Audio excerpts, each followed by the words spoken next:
Bonjour, aujourd'hui je vous parle de la passiflore. La passiflora incarnata très exactement, qui est une plante adaptogène qui a une action calmante sur le système nerveux. Alors, vous êtes nerveux, irritable ou même émotif? Écoutez bien ce qui suit. Les propriétés de la passiflore sont nombreuses et je ne pourrais pas toutes vous les donner, mais je vais vous en donner une certaine liste.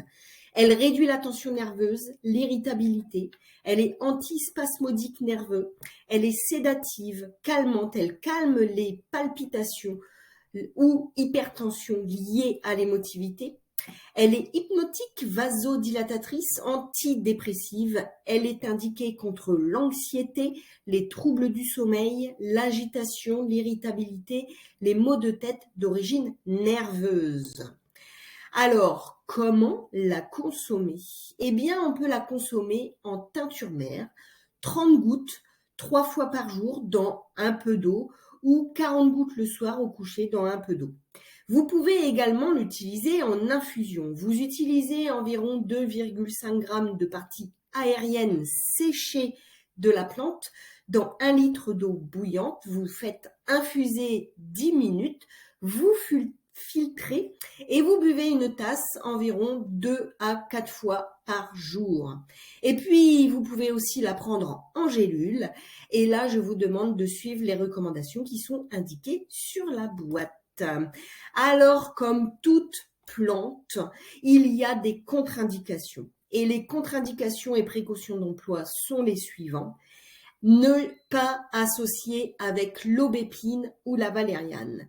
Elle est déconseillée aux femmes enceintes et allaitantes. Elle est déconseillée aussi aux enfants de moins de 6 ans. Et au-delà de 6 ans, réduire les doses de moitié.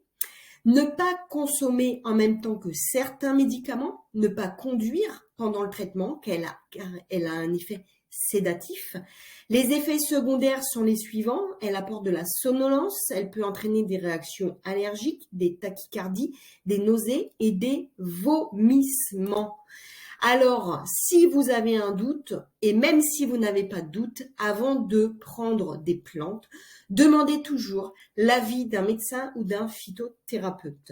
Attention aux associations d'autres plantes, d'autres compléments alimentaires ou de médicaments. Ne jamais faire d'automédication et toujours demander l'avis à son médecin. Merci à tous de votre écoute. Je vous invite à partager vos expériences et vos retours en commentaire. Je me ferai un grand plaisir de vous répondre. Alors, partagez, aimez et enregistrez ce post qui est à écouter et réécouter autant de fois que vous le désirez. Merci à tous, vous avez tous ma gratitude. Je vous souhaite une très belle journée et à bientôt pour une prochaine vidéo.